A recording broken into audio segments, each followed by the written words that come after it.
Welcome to Sparks academy. So இப்போ இந்த வீடியோவில் என்ன பார்க்க போகிறோம் அப்படின்னா பேசிக் இன்ஜினியரிங்கில் கேட்கக்கூடிய எலக்ட்ரிக்கல் இன்ஜினியரிங்கோட Ohm's law and Kirchhoff's law பற்றி தான் பார்க்க போகிறோம். ஸோ இதை பார்க்கறதுக்கு முன்னாடி சின்ன சின்ன விஷயங்கள் பேசிக்கான விஷயங்கள் பார்ப்போம் ட்ரிபிளியில். So first current. ஸோ இந்த பேராமீட்டர்ஸ் எல்லாத்துக்குமே வந்து நீங்கள் யூனிட்டும் தெரிஞ்சு வச்சிங்க. ஸோ கரண்ட்டை வந்து நம்ம வந்து ஆம்பியர் அப்படின்னு சொல்லுவோம், அதோட யூனிட் வந்து ஆம்பியர். ஸோ கரண்ட்னா என்னன்னா ஒரு கண்டக்டர் வந்து ஒரு எலமெண்ட்டுக்குள்ள எலக்ட்ரான்ஸ் ஃப்ளோ ஆகிறது தான் வந்து நம்ம கரண்ட் அப்படின்னு சொல்கிறோம். ஓகேவா? ஸோ அப்போ வந்து இதை நம்ம ஐன்னு ரெப்ரசென்ட் பண்ணுவோம். I = dq/dt. Okay, so dq/dt அப்படின்னு சொல்லுவோம். ஸோ அதாவது கரண்ட்டுங்கிறது என்னன்னா ஃப்ளோ ஆஃப் எலக்ட்ரான்ஸ் அப்படின்னு மட்டும் ஞாபகம் வச்சுட்டா போதும். Next voltage. வோல்டேஜ் வந்து நம்ம ஆல்சோ பொட்டன்ஷியல் டிஃபரன்ஸ் அப்படின்னு சொல்லுவோம். ஸோ இதை வந்து நம்ம வோல்ட்ஸ் வின்னு ரெப்ரசென்ட் பண்ணுறோம், இது ஏன்னு சிம்பிள். ஸோ இதோட யூனிட் என்னன்னா ஏன்னு நம்ம ரெப்ரசென்ட் பண்ணுவோம், இது வந்து வின்னு ரெப்ரசென்ட் பண்ணுவோம். ஸோ வோல்ட்னா என்னன்னா பொட்டன்ஷியல் டிஃபரன்ஸ். ஸோ இப்போ 2 பாயிண்ட் இருக்குது அப்படின்னா ஸோ ப்ளஸ் மைனஸ்ன்றனா இதுக்கான இந்த 2 பாயிண்ட் இடையில உள்ள பொட்டன்ஷியல் டிஃபரன்ஸ், அதான் நம்ம வோல்டேஜ் சொல்கிறோம். இதை வந்து dw/dq அப்படின்னு சொல்லலாம். ஓகேவா? ஸோ நெக்ஸ்ட் அதே மாதிரி பவர் இருக்கு. பவர்னா VI அப்படின்னு சொல்லலாம். ஸோ அப்போ இது ரெண்டுத்தையும் போட்டோம் அப்படின்னா dq கேன்சல் ஆகிடும். ஸோ dw/dt அப்படின்னு சொல்லலாம். ஸோ இதுக்கு யூனிட் என்னன்னா வாட்ஸ், உங்களுக்கு தெரிஞ்சிருக்கும். ஸோ பவருக்கு வாட்ஸு ஆர் W அப்படின்னு ரெப்ரசென்ட் பண்ணுவோம். ஸோ எனர்ஜி இருக்குது. நெக்ஸ்ட் எனர்ஜி வந்து நம்ம PT அப்படின்னு சொல்லலாம். ஓகேவா? ஸோ அதாவது P × பவர் × டைம் பீரியட் அப்படின்னு சொல்லலாம். ஸோ இதுக்கு என்ன யூனிட் என்னன்னா அப்படின்னா ஜூல் அப்படின்னு சொல்லலாம். ஓகேவா? ஸோ யூனிட் முக்கியம். ஸோ அது கேட்டுப்பாங்க. நெக்ஸ்ட் வந்து எலமெண்ட்ஸ் எப்படி பிரிக்கலாம் அப்படின்னா active element or passive element பிரிக்கலாம். ஓகே, ஸோ ஆக்டிவ் எலமெண்ட்னா என்னன்னா அதாவது ஒரு சர்க்யூட்டுக்கு வந்து சப்ளை கொடுக்குது அப்படின்னா அது ஆக்டிவ் எலமெண்ட். அதே வந்து பாசிவ் எலமெண்ட்னா வந்து அந்த இதை வந்து டிஸ்சார்ஜ் ஆர் வந்து ஸ்டோர் பண்ணி வச்சுக்கணும். ஸோ அதை தான் வந்து நம்ம பாசிவ் எலமெண்ட் சொல்கிறோம். ஸோ ஆக்டிவ் எலமெண்ட்டுக்கு என்னென்ன example? So voltage source and current source. So இதுதான் வந்து நம்ம ஆக்டிவ் எலமெண்ட்டுக்கான ஒரு எக்ஸாம்பிளாக சொல்லலாம். ஸோ இண்டிபெண்டன்ட் சோர்ஸ் மட்டும் போதும். இதில் வோல்டேஜ் சோர்ஸ் எப்படி இருக்கும் அப்படின்னா ப்ளஸ் மைனஸ் அந்த மாதிரி இருக்கும். கரண்ட் சோர்ஸ் எப்படி இருக்கும்? ஒரு டைரக்ஷன் இருக்கும். ஓகேவா? ஸோ இது ரிவர்ஸ்லேயும் இருக்கலாம், 5 ஆம்பியர் 10 ஆம்பியர் லைக் தட் இப்படி இருக்கும். நெக்ஸ்ட் வந்து பாசிவ் எலமெண்ட். ஸோ பாசிவ் எலமெண்ட்டை பொறுத்த வரைக்கும் நம்ம 3ஆக கிளாஸிஃபை பண்ணலாம். ரெசிஸ்டர். ஸோ ரெசிஸ்டருக்கு யூனிட் என்னன்னா ஓம். ஸோ நெக்ஸ்ட் வந்து இண்டக்டர்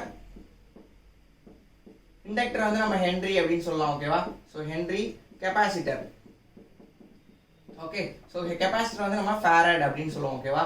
ஸோ ஃபாரட் எஃப்னு சொல்லுவோம். இப்போ இண்டக்டர் கெப்பாசிட்டர் வந்து நம்ம வந்து ஓம் வேல்யூவாக மாற்றணும் அப்படின்னா XL = 2πfL. ஸோ இதான் வந்து இண்டக்டருக்கு. கெப்பாசிட்டருக்கு X = 1/2FC அப்படின்னு சொல்லலாம். ஸோ இந்த அளவுக்கு உங்களுக்கு பேசிக் தெரிஞ்சால் போதும். ஸோ நெக்ஸ்ட் வந்து ஓம்ஸ் லா போயிடலாம். ஓகேவா? ஸோ இதான் வந்து எலமெண்ட்ஸ். ஸோ இதோட யூனிட்ஸ் எல்லாம் தெரிஞ்சு வச்சிங்க. ஸோ எதுனா எப்படி ஆக்டிவ் ஆகும் அப்படிங்கிறத மட்டும் தெரிஞ்சு வச்சிங்க. ஸோ அதே மாதிரி பேசிக்கான சர்க்யூட்ஸ் வந்து கேட்பாங்க. ஸோ அதனால பேசிக்கான சர்க்யூட்ஸை உங்களுக்கு சால்வ் பண்ண தெரிஞ்சுக்கணும். Okay, so first Ohm's law என்ன சொல்லுவோம் அப்படின்னு பார்த்துருவோம். ஸோ ஓம்ஸ் லா என்னன்னா potential difference across the conductor is direct proportional to the current flow through the conductor அப்படின்னு சொல்லலாம். ஸோ அதாவது V direct proportional to I. இப்போ Rங்கிறது என்னன்னா ஒரு கான்ஸ்டன்ட். அப்போ V/I = R அப்படின்னு சொல்லலாமா? ஸோ இப்போ இதை வச்சு நம்ம 3 வோல்டேஜுக்கு IRன்னு சொல்லிடலாம், கரண்ட்டுக்கு V/Rன்னு சொல்லிடலாம், ரெசிஸ்டன்ஸுக்கு V/I அப்படின்னு சொல்லிடலாம். ஸோ இந்த 3 ஃபார்முலாவை இதுலேருந்து ஓம்ஸ் லாலேருந்து கொண்டு வந்துடலாம். ஸோ ஓம்ஸ் லா எப்போ வேலிட் ஆகும் அப்படின்னா கான்ஸ்டன்ட் டெம்பரேச்சர் இருக்கணும். ஸோ இந்த பாயிண்ட் ஞாபகம் வச்சுங்க. நெக்ஸ்ட் இது எந்தெந்த இடத்துலலாம் அப்ளிகேபிள் ஆகாது அப்படின்னா semiconductor device.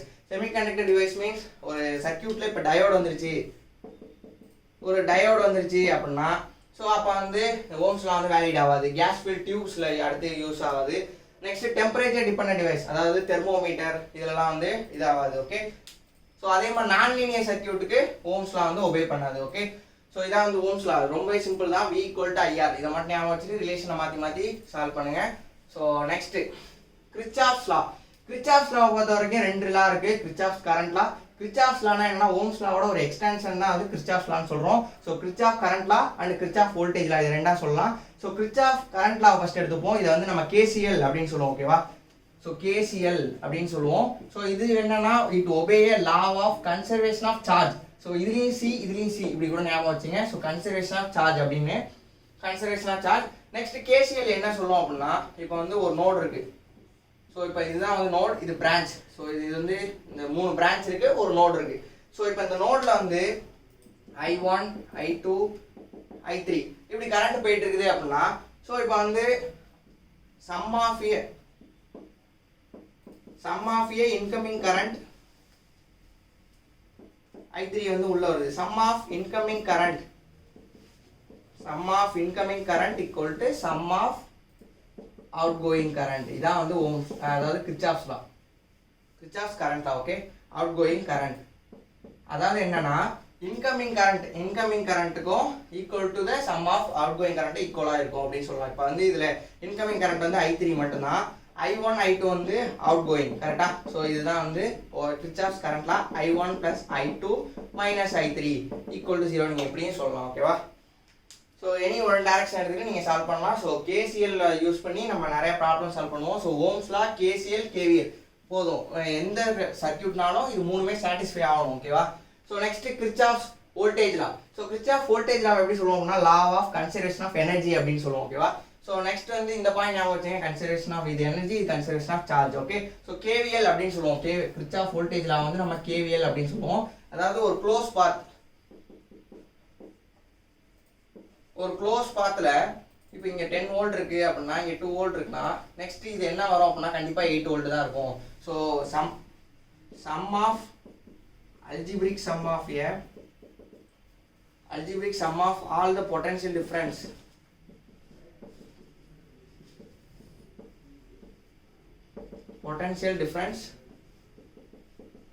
in a closed path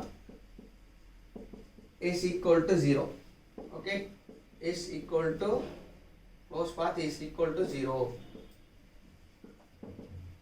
okay, இப்போ வந்து இது வந்து ஒரு 5 ஆம்பியர் போகுதுன்னு வச்சுங்களேன். ஸோ இப்போ வந்து இங்கே -10 வோல்ட்டு. ஸோ இங்கேருந்து எடுத்துங்க, ஒரு க்ளோஸ் பார்த்தனால இங்கேருந்து நீங்கள் எடுத்துக்க முடியாது, இங்கேருந்து எடுத்துக்கணும். ஸோ -10 வோல்ட் + 2 வோல்ட் இந்த இடத்துல என்ன இருக்குது அப்படின்னு கேட்குறாங்க. ஸோ அப்போ எக்ஸ் என்ன வரும்? X will be 0. ஸோ அப்போ எக்ஸ் வில் பி 8 வோல்ட் அப்படின்னு வருமா? ஸோ அதனால தான் வந்து கேவிஎல் யூஸ் பண்ணுறோம். So Ohm's law, KCL + KVL இதை யூஸ் பண்ணி நெக்ஸ்ட் ப்ராப்ளம்ஸ் பார்க்கலாம். ஸோ இதுலேருந்து இப்போ நெக்ஸ்ட் ப்ராப்ளம் பார்க்குறோம். ஃபர்ஸ்ட் அதுக்கு முன்னாடி nodal analysis and mesh analysis வந்து பார்த்துப்போம். என்ன அப்படின்னா இது வந்து ஒரு reduction technique. Okay, so nodal analysis mean KCL + Ohm's law, அதான் வந்து nodal analysis. And mesh means KVL + Ohm's law. So மெஷ்ஷை விட நமக்கு நோடல் தான் வந்து நிறைய யூஸ் பண்ணுவோம். ஸோ நோடல் மட்டுமே நீங்கள் யூஸ் பண்ணுங்க. ஸோ அந்த மெத்தட் என்ன அப்படிங்கிறத மட்டும் கண்டுபிடிச்சிங்கன்னா போதும். ஓகேவா? நோடல் அனாலிசிஸ் யூஸ் பண்ணணும். ஸோ ஃபர்ஸ்ட் இந்த மாதிரி தான் வந்து நம்ம பேசிக்கான சர்க்யூட்ஸ்லாம் கொடுத்துருப்பாங்க. ஸோ இந்த கொஸ்டினே நம்ம எதிர்பார்க்கலாம், இந்த மாதிரி கொஸ்டின்ஸ். ஸோ ஃபர்ஸ்ட் எடுத்தோடனே என்ன பண்ணோம் அப்படின்னா இந்த பாயிண்ட்ல நோடல் அப்ளை பண்ணணும். ஓகேவா? ஸோ இந்த பாயிண்ட்டை நான் பின்னு வச்சுக்கிறேன். ஸோ அப்போ அதாவது நோடல்னா என்னன்னா I1 + I2 + I3 equal to 0. So அதாவது I1ங்கிறது இந்த பிரான்ச்சில் போகிற கரண்ட், இந்த I2ங்கிறது இதை வச்சுப்போம். ஸோ I2 தான் கேட்டிருக்காங்க. நெக்ஸ்ட் I3ங்கிறது நான் இந்த பிரான்ச்சில் போகிற கரண்ட் வச்சுக்கிறேன். ஸோ இதான கேசிஎல். ஒரு நோட்லேருந்து எல்லா கரண்ட்டையும் ஆட் பண்ணால் 0 வரணும் அப்படிங்கிறது தானே கேசிஎல். ஸோ அதாவது sum of incoming current, outgoing current. But நான் இந்த இடத்துல எல்லாத்தையுமே இன்கமிங் வச்சு ஈக்குவல் டு 0ன்னு போட்டேன். ஓகே, ஸோ இப்போ இந்த இடத்துல I1 என்ன வரும்? Potential difference I equal to V/R. So V/R means இந்த இடத்துல பொட்டன்ஷியல் டிஃபரன்ஸ். ஸோ அப்போ V - 10 கீழே இருக்கிறத மட்டும் எடுத்துங்க. ஸோ அப்போ I1ங்கிறது என்ன? V - 10 by resistance will be 5 ohm. So next I2 will be V, இங்கே வந்து கிரவுண்டு. ஸோ அப்போ 0 வோல்ட். ஓகேவா? ஸோ அப்போ V/5 ohm. Next I3 will be V, அதுவும் கிரவுண்டு தான். ஓகேவா? ஸோ அப்போ V/5. ஸோ டைரக்ட் ஆன்சர் சொல்லிடலாமா? So LCM will be 5. So அப்போ 5 இங்கிட்டு போச்சுன்னா 0 × 5 0. ஸோ அப்போ V - 10 + V + V equal to 0. So 3V equal to 10. So V equal to 10/3. Okay, so இந்த மாதிரி தான் சால்வ் பண்ணணும். ஸோ இப்போ என்ன கேட்டிருக்காங்க? I என்னன்னு கேட்டிருக்காங்க. ஸோ இப்போ I என்ன? I equal to Ohm's law, I equal to V/R. So V/R. So V என்ன? 10/3. R will be 5. So 5. So அப்போ 2/3 is the 2/3 ampere அப்படிங்கிறதா கரெக்ட் ஆன்சர். ஓகேவா? ஸோ இந்த மாதிரியான பேசிக்கான கொஸ்டின்ஸ் தான் கேட்பாங்க. ஸோ நீங்கள் வந்து இந்த மெத்தடை யூஸ் பண்ணுங்க, நோடல் அனாலிசிஸ் பண்ணுங்க, வேற எதுவுமே பண்ண தேவையில்ல. இந்த பாயிண்ட்ல நீங்கள் வச்சு I1 + I2 + I3 current equal to 0ன்னு போட்டு ஓம்ஸ் லா யூஸ் பண்ணுங்க, I equal to V/Rன்னு. ஸோ இதை சால்வ் பண்ணீங்கன்னா ஆன்சர் கிடைச்சிடும். Okay, so next second question பாருங்க. செகண்ட் கொஸ்டின்ல வந்து ஒரே ஒரு பார்ட் தான் இங்க கொடுத்துருக்காங்க ஓகேவா. ஸோ நெக்ஸ்ட் இன்னும் 2 பாயிண்ட் ஞாபகம் வச்சுங்க. என்னன்னா ஃபர்ஸ்ட் வந்து பேரலல் பிரான்ச்ல வந்து பேரலல் சர்க்யூட்ல வோல்டேஜ் சேமா இருக்கும் ஓகேவா. ஸோ பேரலா இருக்கும்போது வோல்டேஜ் சேமா இருக்கும், அதே வந்து சீரீஸா இருக்கும்போது சீரீஸ் கரண்ட் சேமா இருக்கும். அதாவது இதுக்கு என்ன மீனிங் அப்படின்னா இதுல வந்து இதுவும் இந்த 2 ஓமும் இந்த 3 ஓமும் சீரீஸா பேரலா அப்படிங்கறத எப்படி கண்டுபிடிக்கலாம் அப்படின்னா இந்த இடத்துல இப்போ இன்னொரு பிரான்ச் போகுது அப்படின்னா இந்த இடத்துல கரண்ட் போகும், இந்த இடத்துல கரண்ட் போகும். அப்போ வந்து கரண்ட் வந்து ரெண்டா டிவைட் ஆயிடுச்சு அப்படின்னா ஸோ அப்போ வந்து அது பேரலல் பிரான்ச் நடக்கும். அதே வந்து கரண்ட் டிவைடே ஆகல இப்படியே இந்த 2 ஓமும் 3 ஓமுக்கும் 2 ஓம்ல போயிட்டு டேரக்டா 3 ஓம் தான் வர முடியும், வேற பிரான்ச்சே இல்லை ஓகேவா. ஸோ அப்போ இது ரெண்டும் சீரீஸ்ல இருக்கு அப்படின்னு அர்த்தம் ஓகேவா. ஸோ அப்போ சீரீஸ்ல இந்த 5 ஆம்பியர் தான் இந்த சர்க்யூட் ஃபுல்லா போயிட்டு இருக்கும். அதே இந்த இடத்துல கரண்ட் இந்த இடத்துல பிரியும் ரெண்டா ஓகேவா. ஸோ அதுதான் வந்து சீரீஸ் பாத்ல வந்து கரண்ட் சேம், இப்போ பேரலல்ல வோல்டேஜ் சேம். பேரலல்ல வோல்டேஜ் சேம்னா இப்போ இங்க ஒரு 5 வோல்ட் இருக்குன்னு வச்சுங்களேன், இதுக்கு பேரலா ஒரு ரெசிஸ்டன்ஸ் வரைஞ்சேன் அப்படின்னா 5 ஓம். ஸோ இந்த 5 ஓம்ல என்ன ரெசிஸ்டன்ஸ் இருக்கும் அப்படின்னு கேட்டாங்கன்னா 5 வோல்ட் தான் இருக்கும், ஏன்னா பேரலல். ஸோ இப்போ இதுலயும் என்ன இருக்கும் 5 ஓம், இன்னொரு பிரான்ச் பேரலா இருக்குன்னா இதுலயும் 5 வோல்ட் தான் இருக்கும். நீங்க வேணா செக் பண்ணி பாருங்க ஓகே. ஸோ அப்போ வந்து பேரலல்ல வந்து பேரலல் சர்க்யூட்ல வோல்டேஜ் சேம், சீரிஸ் சர்க்யூட்ல கரண்ட் சேம், இதை ஞாபகம் வச்சுங்க. நெக்ஸ்ட் வந்து ஓபன் சர்க்யூட்ல வந்து கரண்ட் 0 ஆயிரும், ஷார்ட் சர்க்யூட்ல வோல்டேஜ் வந்து 0 ஆயிரும் ஓகேவா. ஸோ இந்த பாயிண்ட் ஞாபகம் வச்சுங்க. இப்போ அதாவது இப்போ இப்படி ஒரு ரெசிஸ்டன்ஸ் இருக்குன்னு வச்சுங்களேன், இதை நான் வந்து க்ளோஸ் பார்த்தா ஆக்கல அப்படின்னா இந்த இடத்துல கரண்டே போகாதுன்னு அர்த்தம் ஓகேவா. ஸோ இந்த பாயிண்ட் தான் சொல்லியிருக்கோம். ஸோ நெக்ஸ்ட் இந்த கொஸ்டினுக்கான ஆன்சர் பார்க்கலாம். ஸோ செகண்ட் கொஸ்டினுக்கான ஆன்சர் ஸோ மைனஸ் அவ்வளோதான், ஒரே ஒரு கரண்ட் தான் போகுது. அப்போ V = IR அவ்வளோதான். So Vx = I × 3 ohm. I என்ன ஒரே ஒரு சீரிஸ் பிரான்ச் தான். ஸோ அப்போ 5 × 3 15 வோல்ட் ஓகே. ஸோ ரொம்ப பேசிக்கான கொஸ்டின்ஸ் தான் வந்து கேட்பாங்க ஓகேவா. ஸோ ட்ரிபிள் ஸ்டூடெண்ட்ஸ் வந்து போட்டுரும், ட்ரிபிள் EC ஸ்டூடெண்ட்ஸ் போட்டுடலாம். பட் மெக்கானிக்கல் சிவில் இன்ஜினியரிங்லாம் போடுறதுக்கு இதில் கொஞ்சம் சிரமப்படுவாங்க. ஸோ அதனால இந்த மாதிரி சால்வ் பண்ணுங்க. ஸோ நோடல் அனாலிசிஸ் ஞாபகம் வச்சுங்க ஓகேவா. ஸோ இதோட நம்ம ஓம்ஸ் லா அண்ட் கிர்ச்சாஃப்ஸ் லா பார்த்துருக்கோம். ஸோ நெக்ஸ்ட் வீடியோவில் நம்ம இது ரிலேட்டடான டாபிக்ஸ்லாம் பார்க்கலாம். So thank you.